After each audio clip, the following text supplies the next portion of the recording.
Hello बच्चों, आपका आपकी क्लास बिहार कृषि परीक्षा वाली क्लास में फिर से बहुत बहुत स्वागत है। दो क्लास हम लोग कर चुके हैं कृषि परीक्षा वाली, तीसरी क्लास अपनी चलने वाली है। तो हम लोग ज़्यादा टाइम ना लेते हुए अपनी मुख्य चीज़ पर चलते हैं जो हमें पढ़ना है। ठीक है, एक कोटेशन, उस कोटेशन को मैं पढ़ता हूँ कि इंसान सफल तब होता है जब वो दुनिया को नहीं बल्कि खुद को बदलता है। ठीक है, मतलब कि आप अपने आप को बदलिए, दुनिया तो अपने आप बदल जाएगी ना। तो आप लोग पढ़ाई करिए जिसलिए आप लोग आए हैं ना। तो हम लोग ज्यादा टाइम ना लेते हुए शुरू करते हैं, अपने सीरीज पे चलते हैं, तीसरे सीरीज पे। ठीक है, शुरू करते हैं क्वेश्चन को। पहला क्वेश्चन हमारा क्या है? Ratooning is practices as a matter of routine. मतलब क्या पूछ रहा है कि जो एक रैटूनिंग का प्रैक्टिस होता है, निम्न में से कौन कौन सी क्रॉप में किया जा सकता है। ठीक है, इसमें ऑप्शन आपको क्या क्या दिया है? पहला ऑप्शन है sugar beet and sugarcane. इसका मतलब चुकंदर और गन्ना। देखो, इंग्लिश के साथ में हिंदी भी बगल में दिया गया है, आप लोग उसमें कोई दिक्कत ना लीजिए ना। मैं तो बोलता ही रहता हूँ हिंदी में, कोई चाइनीज वाइनीज बोलता नहीं हूँ, हिंदी ही बोलता हूँ। ठीक है, दूसरा ऑप्शन दिया है शुगर केन एंड मेज में करते हैं। तीसरा ऑप्शन दिया है sugar cane and Napier grass में करते हैं। और चौथा ऑप्शन दिया है शुगर केन में ही केवल करते हैं। ठीक है, तो इसमें ऑप्शन क्या होगा? बहुत बच्चे इसमें डाउट में आके क्या लगा देंगे? शुगर केन लगा देंगे ना। तो शुगर केन के अलावा और भी क्रॉप में हम क्या करते हैं? रेटूनिंग करते हैं। तो यहाँ जो आपका जो ऑप्शन सही हो जाएगा, शुगर केन के साथ साथ जो होता है आपका नेपियर ग्रास में भी जो होता है रेटूनिंग करते हैं। थोड़ा सा हम कलर चेंज कर लेते हैं पेन का। ठीक है, लेकिन अगर मुख्य रूप से बात करेगा, क्या करेगा? सबसे ज्यादा इंडिया में यूज होता है रेटोनिन किस में करते हैं? तो गन्ना में करते हैं, यानी कि शुगर केन में करते हैं। सेकंड नंबर पे ये सब हो सकता है, नेपियर ग्रास वगैरह। ठीक है, शुगर केन में इंडिया में ज्यादा फेमस है। पूछता है कितनी राइटोनिंग जो होता है, हमें राइटून क्रॉप कितनी लेते हैं शुगर केन में? तो एक जो होता है राइटून क्रॉप हम ले सकते हैं। ठीक है, राइटून क्रॉप में एक समस्या आती है कि 20 केजी जो होता है, 20% क्या होता है? 20% जो होता है अधिक नाइट्रोजन देने की आवश्यकता होती है नॉर्मल जो होता है शुगर केन के फील्ड से। और इसमें क्या होता है? इंसेक्ट पेस्ट डिजीज, मतलब इंसेक्ट पेस्ट और डिजीज, इंसेक्ट पेस्ट डिजीज लगने की समस्या ज्यादा होती है। शुगर केन में रेटून सबसे ज्यादा फेमस है। ठीक है, अच्छा इसके अलावा और हमने बता ही दिया, एक तो नेपियर ग्रास में भी कर सकते हैं। किसमें? Napier grass. एक पेरिनियल ग्रास है, इसका नाम है क्या नाम है इसका? पेनिसेटम परपुरियम। ठीक है, एक पेरिनियल ग्रास है। ठीक है, इसके अलावा हम और किसमें कर सकते हैं? कुछ हमारा चरी नहीं, सोरगम की कुछ वैरायटी है, सोरगम की कुछ वैरायटी में कर सकते हैं हमारा क्या? रेटूनिंग। लेकिन इंडिया में सबसे ज्यादा फेमस किसमें है? शुगर केन में। ठीक है, आगे बढ़ते हैं हम लोग। क्वेश्चन नंबर दूसरा है, क्या बोल रहा है? डेपोग method of crop rising is associated with. ठीक है, आपसे पूछ रहा है जो डेपोग मेथड है किससे संबंधित है, किस चीज से संबंधित है? ऑप्शन आपको क्या दिया है? ये एक इंटर कल्चर ऑपरेशन है। हिंदी में क्या दिया है? अंतर संस्कृत नहीं होगा, सस्यन होगा ना। अंतर सस्यन का होता है, टाइप होता है। या ये नर्सरी राइजिंग का टाइप होता है, मतलब जो नर्सरी हम बनाते हैं। या ये सीड बेड प्रिपरेशन का है। या चौथा ऑप्शन दिया है इंटर कल्टीवेशन का है। तो आप लोग जानते होंगे जो डेपोग मेथड होता है किसके लिए यूज होता है? ये नर्सरी राइजिंग के लिए यूज होता है। ठीक है, वो भी किसके में? नर्सरी राइजिंग के लिए, स्पेशली पैडी में। इसमें ये पैडी में नर्सरी राइजिंग है, नर्सरी तैयार करने की एक विधि होती है। क्या? एक डेपोग विधि होती है ना। कौन सी होती है? डेपोग मेथड होती है। इसमें क्या करते हैं? ये सॉइललेस होता है। हम क्या करते हैं? हम जो होता है हमारा जो फर्श वगैरह नहीं होता, उस फर्श भी क्या करते हैं? थोड़ा सा पतला सा लेयर बना के मिट्टी का, और वहां पर प्रॉपर मॉइस्चर मेंटेन करके, और जो हमारा स्प्राउटेड सीड होता है उसको स्प्रेड कर देते हैं। मॉइस्चर मेंटेन किए रहते हैं, और जो हमारा नर्सरी होता है बहुत जल्दी तैयार हो जाता है ना। तो ये कहाँ यूज होता है? डेपोग मेथड जो होता है पैडी में यूज होता है। और ये कहाँ से प्रचलन में आया था, मतलब ये कहाँ से डेवलप हुआ था? ठीक है, डेवलप जो हुआ था तुम्हारा होता है फिलीपीन से। कहाँ से डेवलप हुआ था? फिलीपीन से डेवलप हुआ था। अच्छा, इंडिया में सबसे पहले कहाँ प्रचलन में आया था? तो इंडिया में जो प्रचलन में आया था, इंडिया में आया था आंध्र प्रदेश में। कहाँ? आंध्र प्रदेश में ये सबसे पहले प्रचलन में आया था, ध्यान देना। ठीक है, इसमें जो होता है नर्सरी का एरिया कितना लगता है, पूछता है एरिया नर्सरी का। जो नर्सरी का एरिया लगता है इसमें 25 से 30 मीटर स्क्वायर, मतलब 1 हेक्टेयर में अगर आपको पैडी का वो करना है, ट्रांसप्लांटिंग करना है, तो डेपोग मेथड में 25 से 30 मीटर एरिया में जो है नर्सरी के हम लगाते हैं। इसमें सीड रेट पूछता है, सीड रेट। सीड रेट जो पूछता है, अगर 1 मीटर स्क्वायर नर्सरी के बेस पे देखेंगे तो 1 मीटर स्क्वायर में कितना लगभग 2.5 से 3 kg पर मीटर स्क्वायर में लगता है, ठीक है। और नर्सरी का एरिया आपका 25 से 30 मीटर स्क्वायर एरिया है, तो उस हिसाब से देखोगे लगभग 60 से 75 kg पर हेक्टेयर जो होता है डेपोक मेथड में सीड रेट लगता है।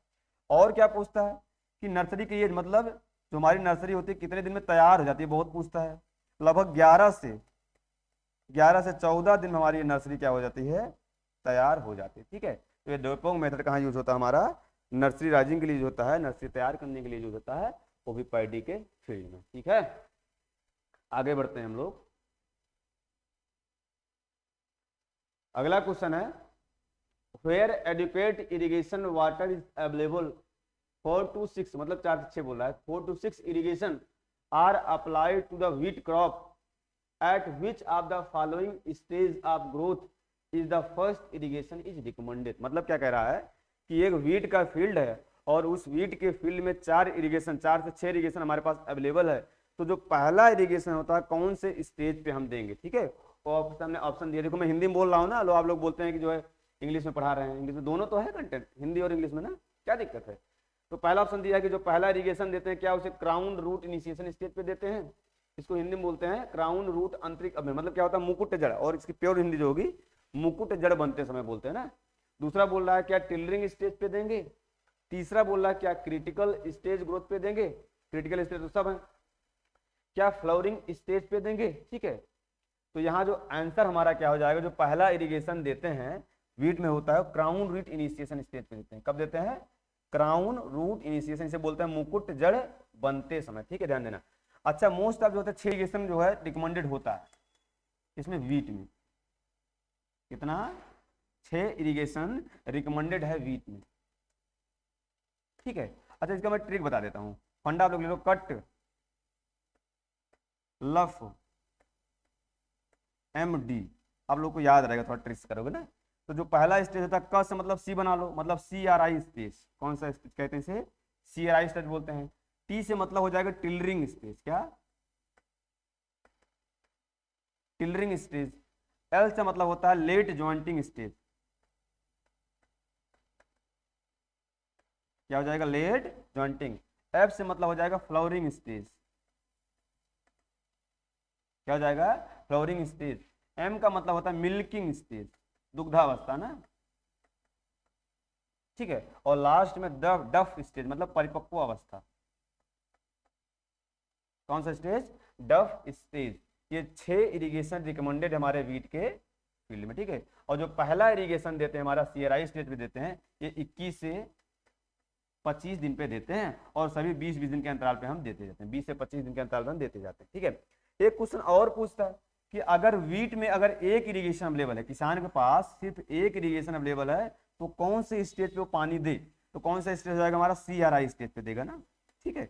अगर हमारे फार्मर के पास 2 इरिगेशन अवेलेबल है, 2 सिंचाई उपलब्ध है हमारे वीट की क्रॉप में, तब कब कब दे सकता है, तो एक दे सकता है CRI पे और दूसरा दे सकता है फ्लावरिंग पे। कब, फ्लावरिंग पे। इसे याद कर लो, कफ, 2 इरिगेशन अवेलेबल बताओ, कफ यानी कि सी से फ्लावरिंग हो जाएगा, का मतलब होता है, सी से मतलब होता है हमारा CRI स्टेज, और फर्स्ट से मतलब होता है फ्लावरिंग स्टेज। अगर 3 इरिगेशन किसान के पास अवेलेबल है वीट के फील्ड में, तब कब दे, तब दे सकता है आपको फंडा, आपको कलम, अभी हम बता दे रहे क्या होता है कि सी से मतलब हो जाता है CRI स्टेज पे देगा एक, एल का मतलब होता है लेट जॉइंटिंग पे देगा, ठीक है, और म का मतलब होता है मिल्किंग स्टेज पे देगा। ये चीज होता है ना कि हमारा होता है अगर 1 2 3 इरिगेशन अवेलेबल हो कब कब देना है, ठीक है, ये पूछता है। अच्छा, पूछता है जो होता है CRI स्टेज दिया किसने था, बताया किसने था, RBL भरद्वाज, किसने बताया था, RBL भरद्वाज साहब ने बताया था, ठीक है। आप नोट कर लीजिए करिए जो भी आया आपके सामने।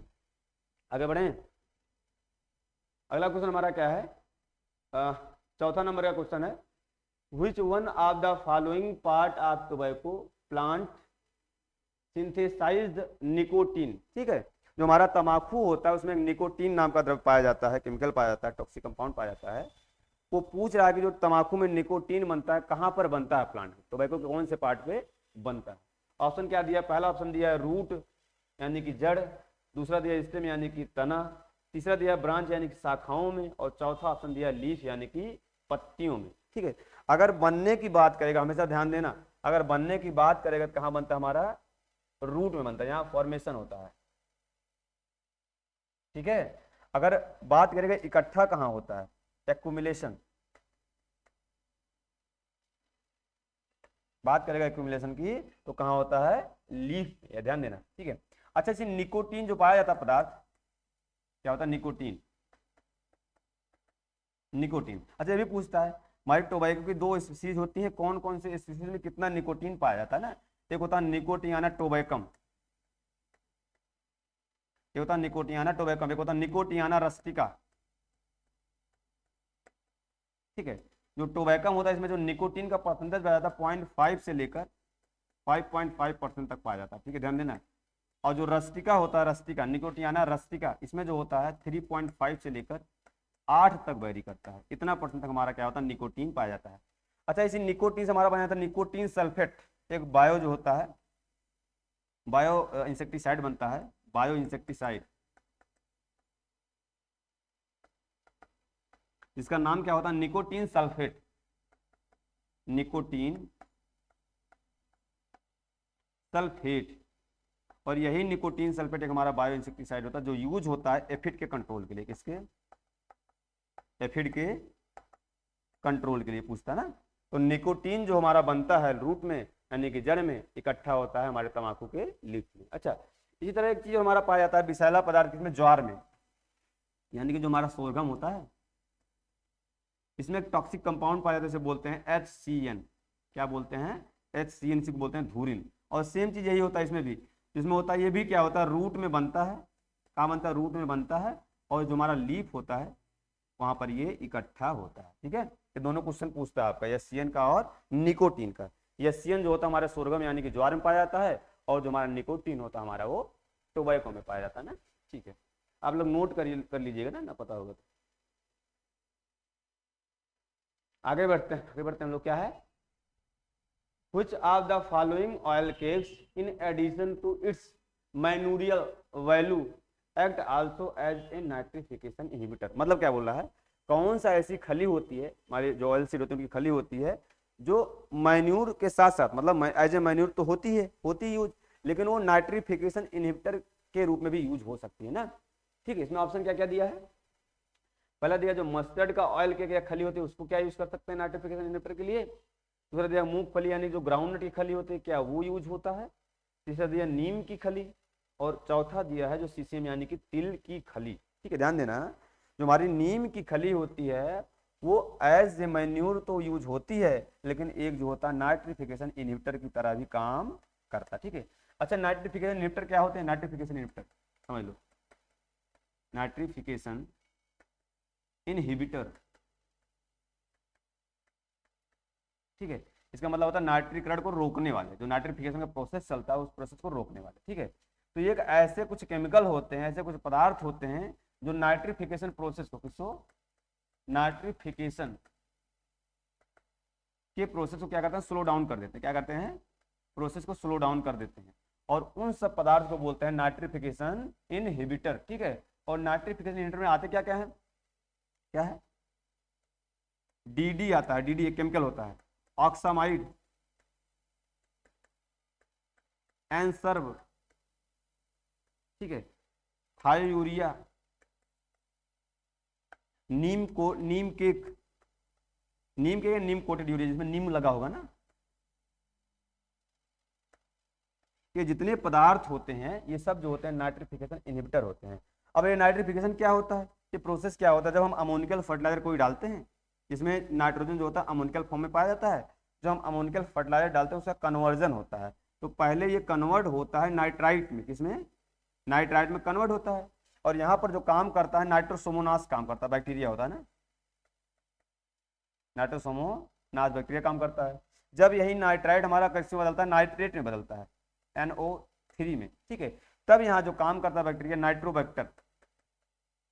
नाइट्रोबैक्टर काम करता है।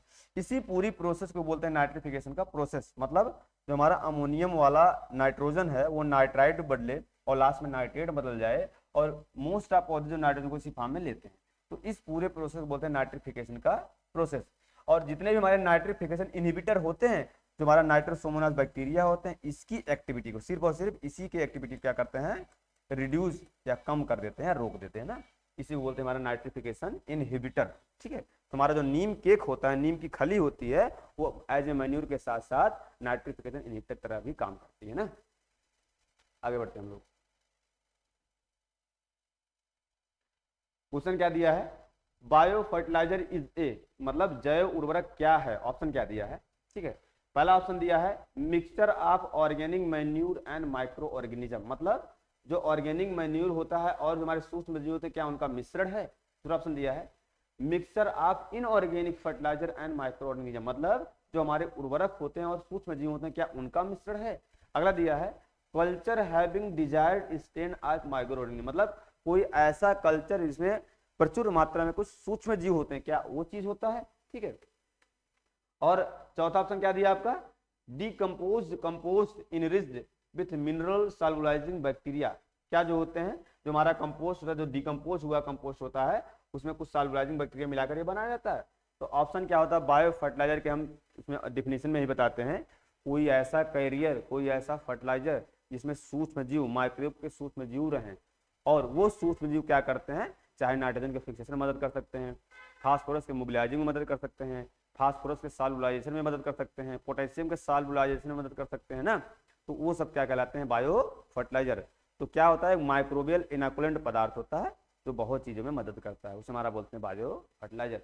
तो ऑप्शन आपको देख लीजिए, जहां माइक्रोबियल इनोकुलेंट होगा और वो कल्चर होगा, वो हमारा आंसर सही होगा। आंसर क्या हो गया हमारा, जो ऐसा कल्चर जिसमें हमारे माइक्रोब होते हैं और वही माइक्रोब जो होते हैं बहुत जगह हमारे काम देते हैं। ठीक है, उसे हमारा क्या बोलते हैं, बायो फर्टिलाइजर या जैव उर्वरक। ऐसा उर्वरक या ऐसा कैरियर जिसमें सूक्ष्म जीव रहते हैं, उसे हमारा क्या बोलते हैं, बायो फर्टिलाइजर करना। ठीक है, तो कुछ बायो फर्टिलाइजर में नाम बता दे रहा हूँ कहाँ यूज होते हैं ना, जैसे राइजोबियम वाला जो बायो फर्टिलाइजर यूज होता है, राइजोबियम, क्या राइजोबियम, जो राइजोबियम वाला बायो फर्टिलाइजर होता है पल्स क्रॉप में यूज होता है, किसमें, पल्स क्रॉप में यूज होता है। ठीक है, एजोटोबैक्टर की बात करेगा, जो एजोटोबैक्टर की बात करेगा व्हीट में यूज होता है, व्हीट में, शुगर केन में, कॉटन में, इसमें कॉटन में, और अपलैंड राइस में भी यूज हो सकता है ना। अगला क्या होता है, एजोस्पाइरलियम, एजोस्पाइरलियम,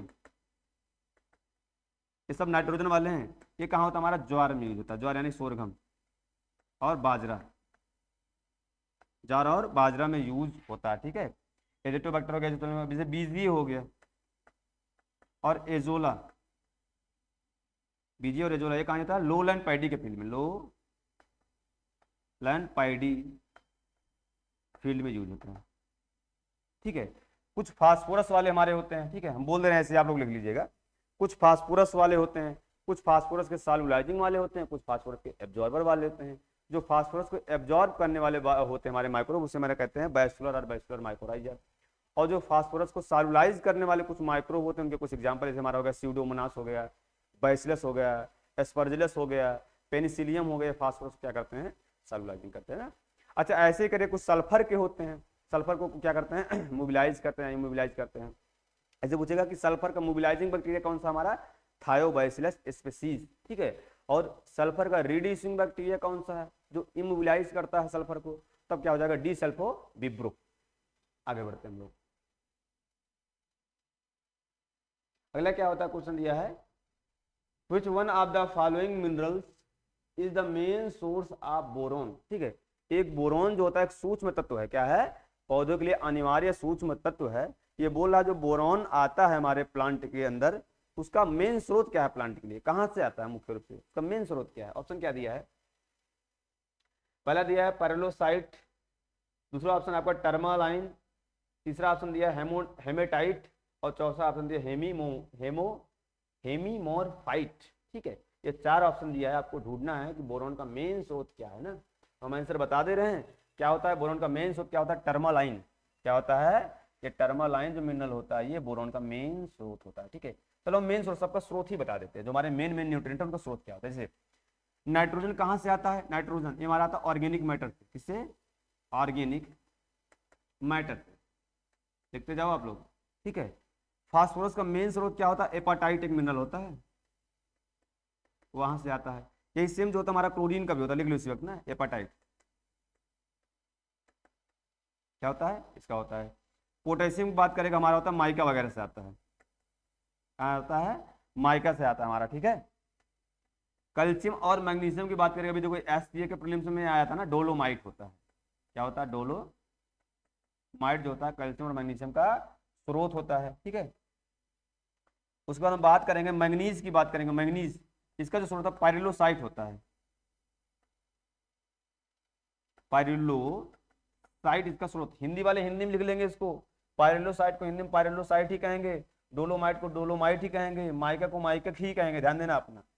बोरॉन क्या होता है? बोरॉन का जो मेन स्रोत है टर्मालाइन होता है, यहाँ है ना, क्या हो? टर्मालाइन होता है, ध्यान देना, ठीक है। ऐसे ही ध्यान देना, जो हमारा मोलिबिडिनम होता है, मोलिबिडिनम का स्रोत होता है ओलिबाइन, क्या होता है? ओलिबाइन। क्लोरीन को बता दिए। जिंक का जो मेन स्रोत होता है हॉर्न ब्लेड होता है,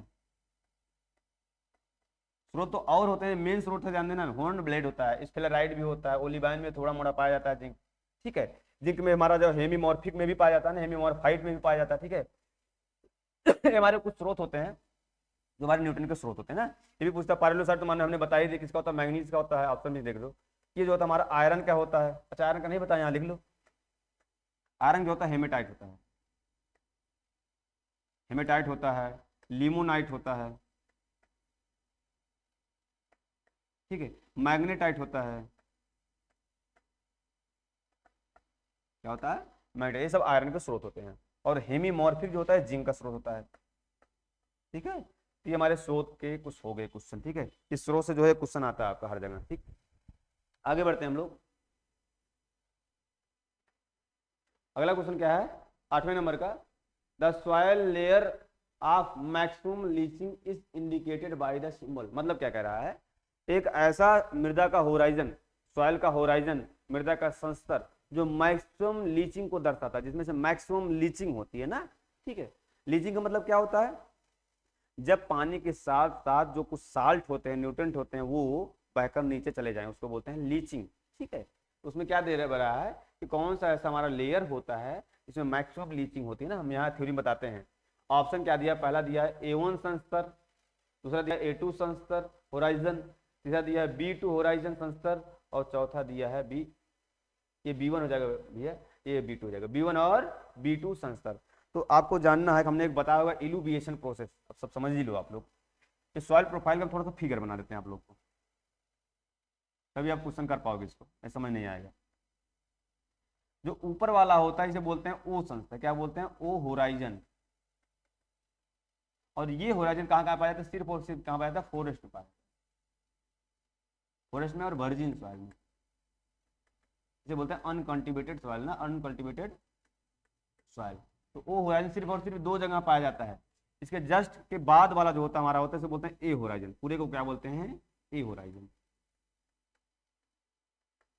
ध्यान देना। और ए जो होता है 2 पार्ट होते हैं इसके ना। जो ऊपर वाला इसे बोलते हैं A1, क्या बोलते हैं? इसे A1 बोलते हैं। और जो नीचे वाला होता है इसे A2 बोलते हैं, इसी को बोलते हैं ई होराइजन, ठीक है। ये ध्यान देना। जहां पर A1 नीचे वाला हमारा क्या होता है? बी होराइजन होता है। क्या होता है ये?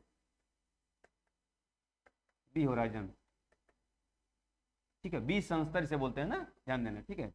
अब ये ध्यान देना, जो हमारा ए का ऊपरी वाला पार्ट होता है और ए का निचला वाला पार्ट और बी का ऊपरी वाला पार्ट, जो बोलते हैं ट्रांजिशन लेयर। क्या बोलते हैं? Transition layer between A and B. मतलब जो ए और बी का ट्रांजिशन या मध्य का लेयर होता है उसे हमारा बोलते हैं ए बी लेयर। क्या बोलते हैं? ए बी होराइजन, ऐसे बोलते हैं ई बी होराइजन। क्वेश्चन पूछता है, ठीक है। तो पूरा बी होराइजन, लेकिन बी का ऊपरी वाला भाग, ए का निचला वाला भाग क्या कहलाता है? हमारा ए बी होराइजन, ठीक है। इसके नीचे वाला जो होता है इसे बोलते हैं सी होराइजन, ठीक है। और लास्ट वाला जो होता है इसे बोलते हैं हमारा सी हो गया, हमारा ये डी हो जाएगा ना, ध्यान देना। इसे हमारा क्या बोलते हैं? डी। इसी को बोलते हैं आर, और इसी को बोलते हैं बेड रॉक। क्या बोलते हैं? बेड रॉक, ठीक है। अब ध्यान देना, कुछ हमारे मटेरियल होते हैं जो हमारे A2 संस्तर से, कहाँ से? A2 संस्तर से जो होते हैं, यहाँ पर पानी होता है, A2 संस्तर के साथ में लीच करके नीचे चले आते हैं। कहाँ चले आते हैं? लीच करके नीचे चले आते हैं, ठीक है। इसका मतलब लीचिंग हो रही है। कुछ हमारे बेस होते हैं, एसिड होते हैं, साल्ट वगैरह जो भी होते हैं, ऑर्गेनिक मैटर के पार्टिकल होते हैं, पानी में घुलकर लीच करके नीचे चले आते हैं, और यही जो लीच करके नीचे आते हैं, जो मूवमेंट होता है मटेरियल का पानी के साथ में, इसको बोलते हैं इल्यूविएशन। क्या बोलते हैं? इल्यूविएशन। क्या बोलते हैं? इल्यूविएशन का प्रोसेस, ठीक है। और यही जो मटेरियल मूव करके आ रहा था A2 संस्तर से, आके B संस्तर के निचले वाले पार्ट पे इकट्ठा हो जाता है, इसका हो जाता है डिपोजिशन। और यही जो मटेरियल डिपोजिशन होता है, इकट्ठा होता है, इसी इकट्ठा होने के प्रोसेस को क्या बोलते हैं? इल्यूविएशन बोलते हैं। क्या बोलते हैं? इल्यूविएशन। तो ध्यान दो, क्वेश्चन यहाँ क्या पूछा था कि कौन से संस्तर में मैक्सिमम लीचिंग होती है। तो मटेरियल कहां से मूव करके जा रहा है नीचे? A1 से नहीं जा रहा, A2 से जा रहा है, तो मैक्सिमम लीचिंग कहां होगी? A2 वाले होराइजन में होगी। तो ऑप्शन यहाँ क्या हो जाएगा? ऑप्शन आपका A2 जो होराइजन होता है वहां से मैक्सिमम लीचिंग आपकी होती है, ठीक है। क्वेश्चन आप लोग देख लीजिएगा, स्क्रीनशॉट वगैरह लेना हो तो ले लीजिएगा आप लोग। आगे बढ़ते हैं। क्वेश्चन नंबर कौन सा आपका? क्वेश्चन नंबर 9 है। लिस्ट फर्स्ट विद लिस्ट, मतलब क्या करना? मैच करना आपको ना, कि फर्स्ट इधर दिया है लिस्ट में और इधर सेकंड लिस्ट में दिया है, इनमें आपको जो है सिमिलरिटी के बेस पे आपको मैच करना है। वो भी किसके बेस पे? जो हमारे न्यूट्रेंट होते हैं, एलिमेंट होते हैं, एसेंशियल न्यूट्रेंट होते हैं, उनका फंक्शन दिया, उनका रोल दिया है, उनका क्या काम होता है ना प्लांट के अंदर, उसको आपको मैच करना है। चलो हम मैच करवाते हैं आपका, ठीक है। जो नाइट्रोजन, उसका मेन रोल क्या होता है? जो नाइट्रोजन क्या होता है चारों में से? देखो, क्या वो रिडक्शन, नाइट्रेट का रिडक्शन कर सकता? नहीं। क्या रूट ग्रोथ को प्रमोट करता? नहीं। क्या एसिलेट ऑफ वेजिटेटिव ग्रोथ, मतलब जो हमारा होता है वेजिटेटिव ग्रोथ को बढ़ाता है, ठीक है।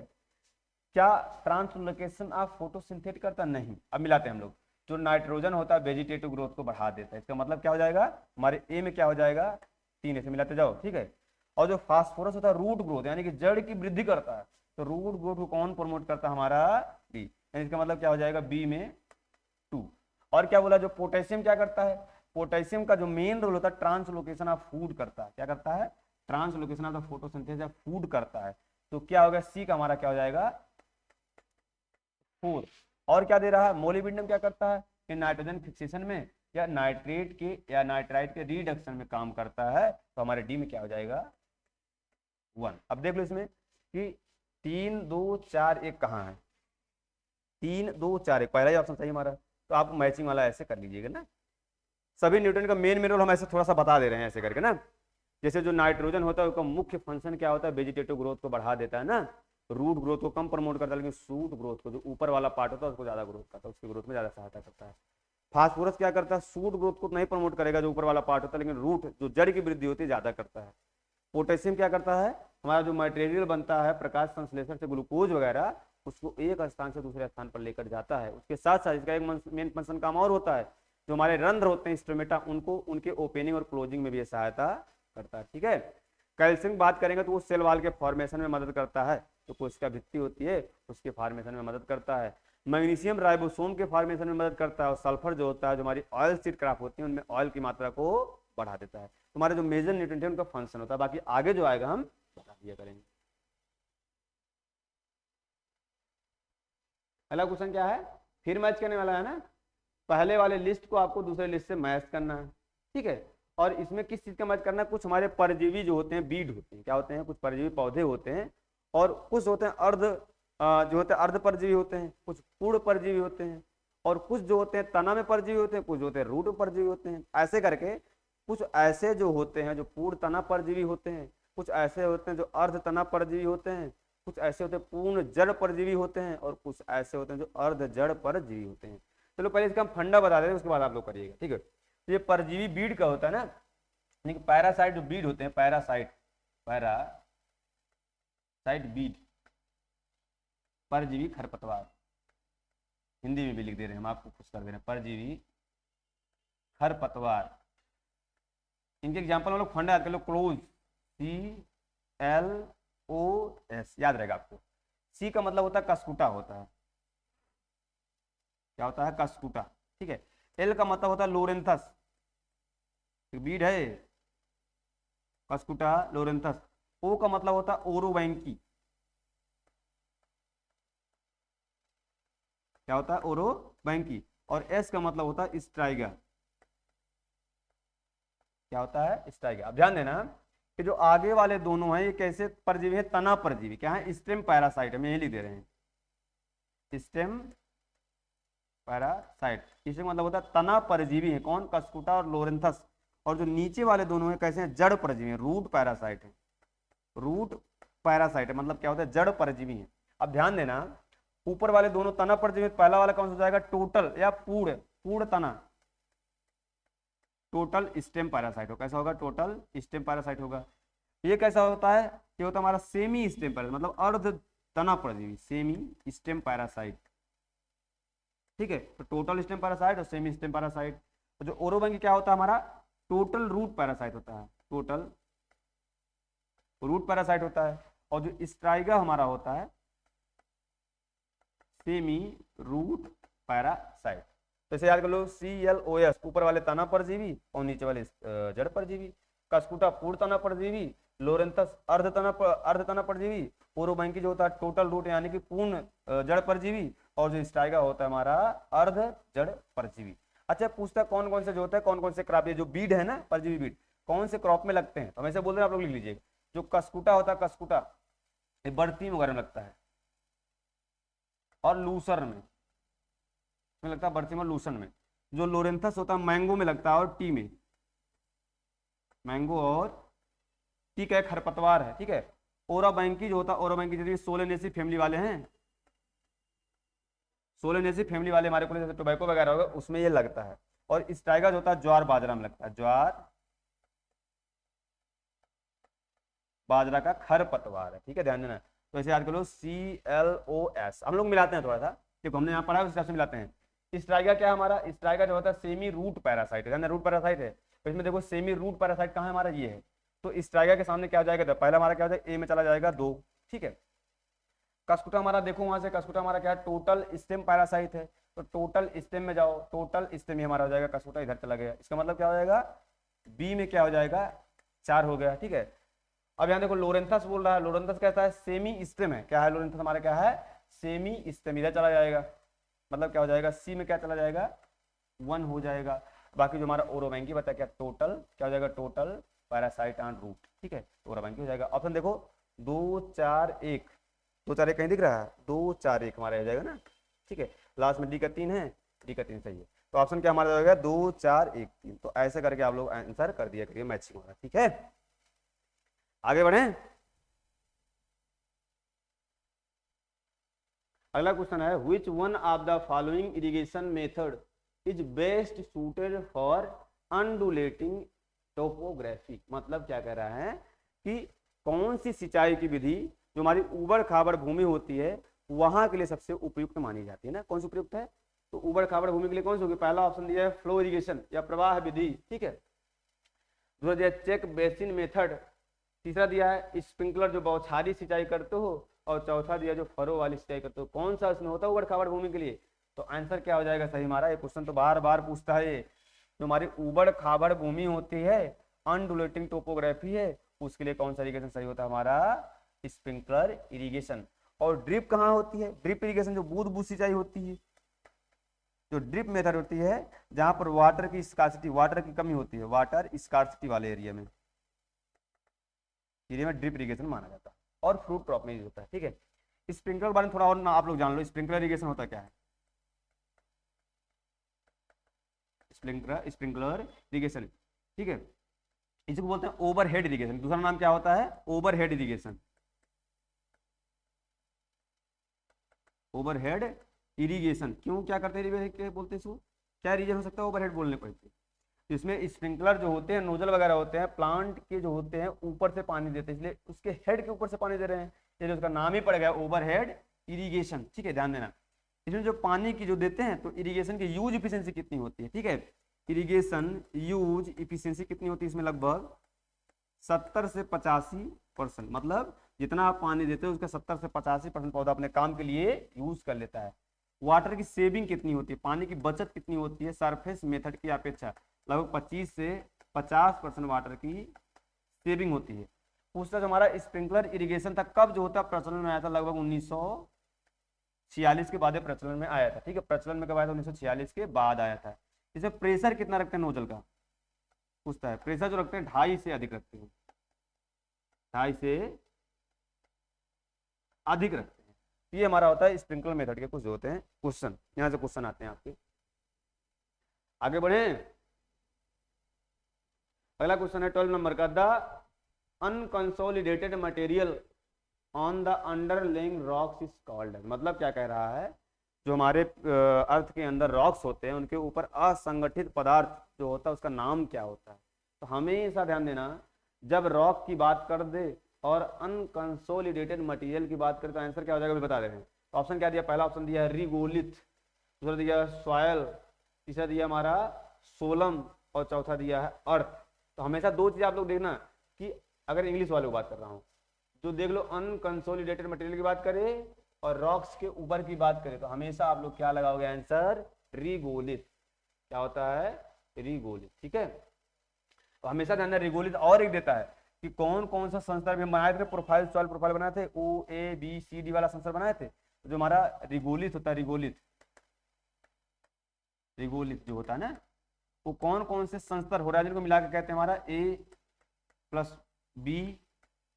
A+B+C, इस तीनों संस्तर को मिला के क्या बोलते हैं हमारा रिगोलिथ।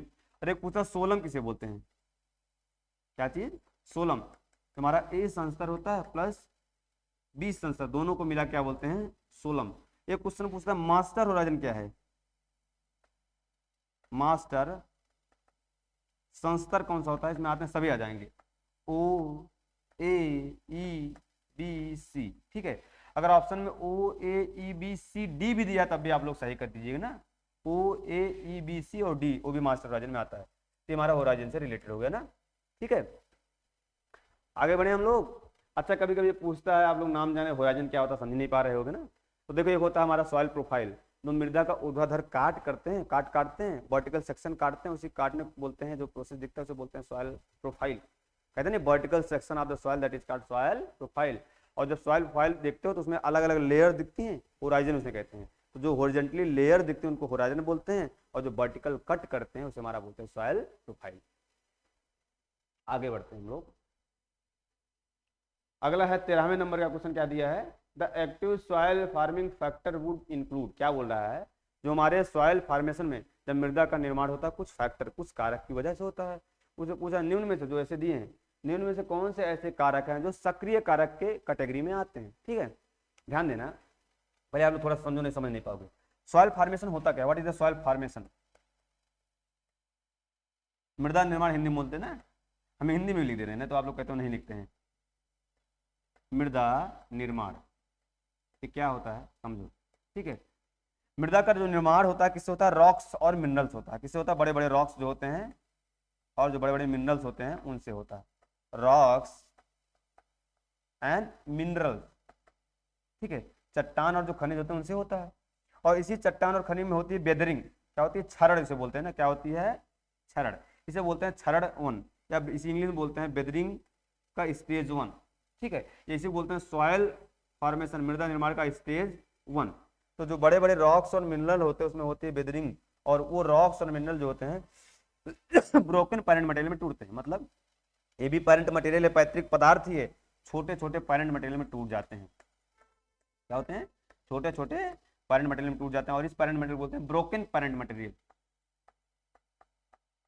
Broken parent material. ठीक है, और दोबारा इन ब्रोकन पैरेंट मटेरियल में होती है, फिर दोबारा वेदरिंग होती है, और इस वेदरिंग, इस क्षरण को बोलते हैं वेदरिंग का स्टेज 1, ऐसे बोलते हैं सॉइल फॉर्मेशन 2।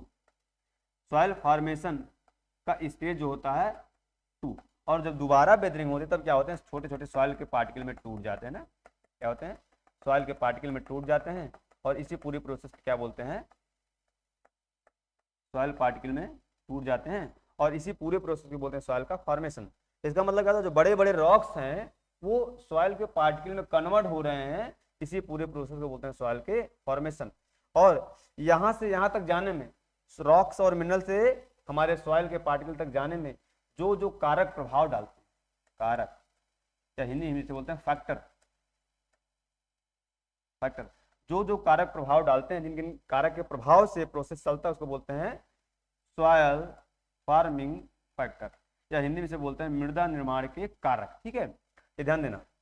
और ध्यान देना, जिस प्रोसेस, जिन क्रिया के द्वारा हमारा रॉक्स और मिनरल सॉइल के पार्टिकल में बदलता है, ठीक है, यानी प्रोसेस, जिन प्रोसेस के द्वारा, प्रोसेस क्रियाएं क्या होते हैं, क्रियाएं हिंदी में लिखो, इन क्रियाओं की वजह से हमारा ये प्रोसेस चलता है, ये चीज बदलता है, उसे बोलते हैं soil farming, soil farming process. ठीक है, ध्यान देना।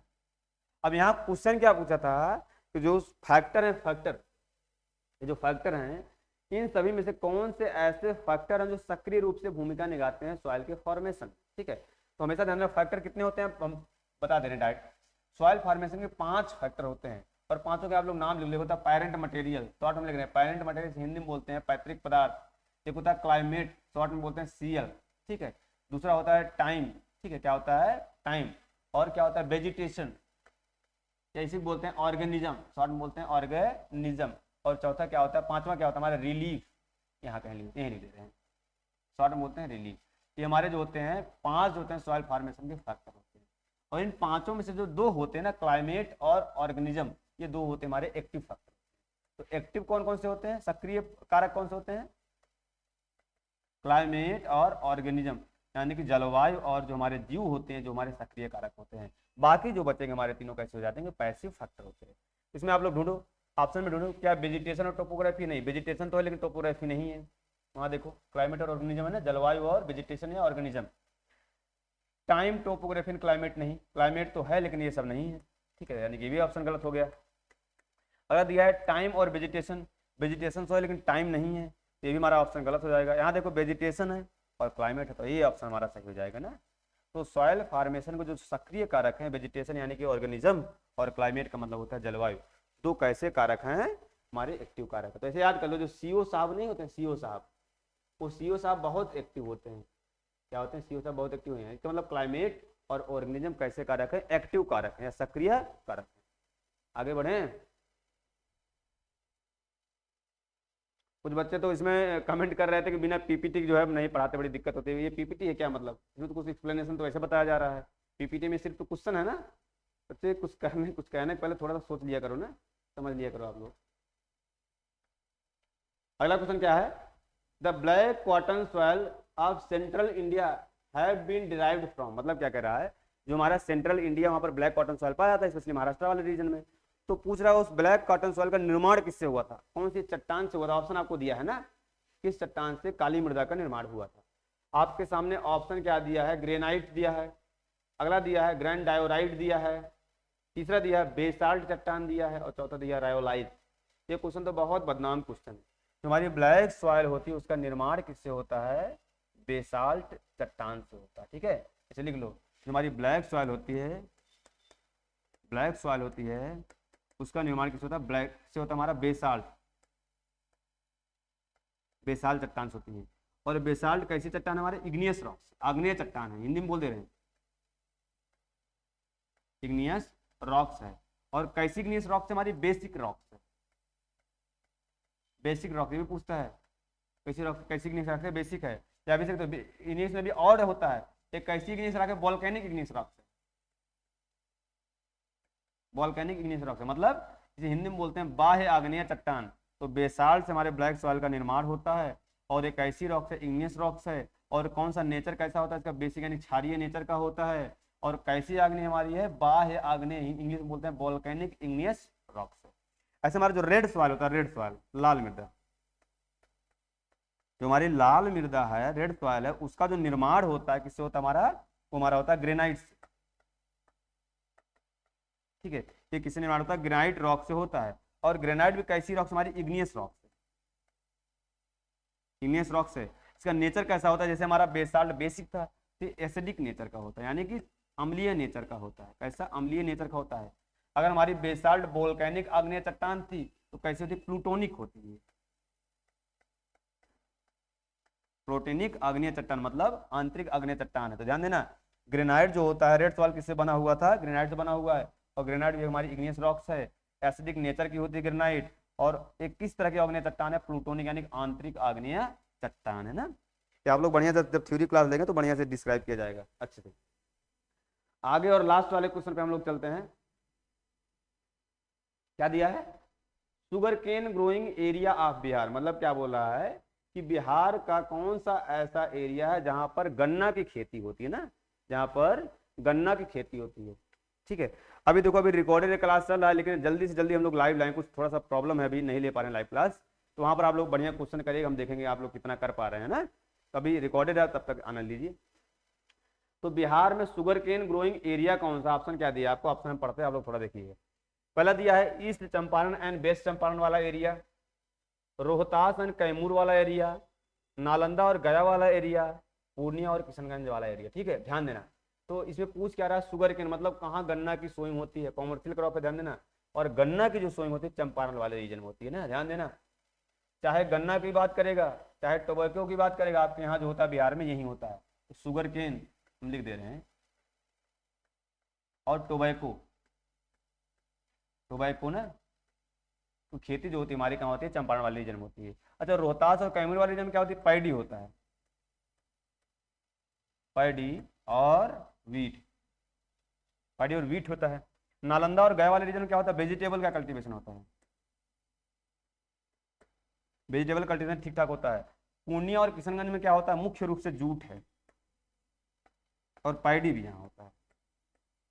क्या होता है, पैडी। अब ध्यान देना, ये जो किशनगंज वाला स्पेशली ये जिला है, यहाँ पर टी का भी कल्टीवेशन कुछ हद तक होता है, ध्यान देना।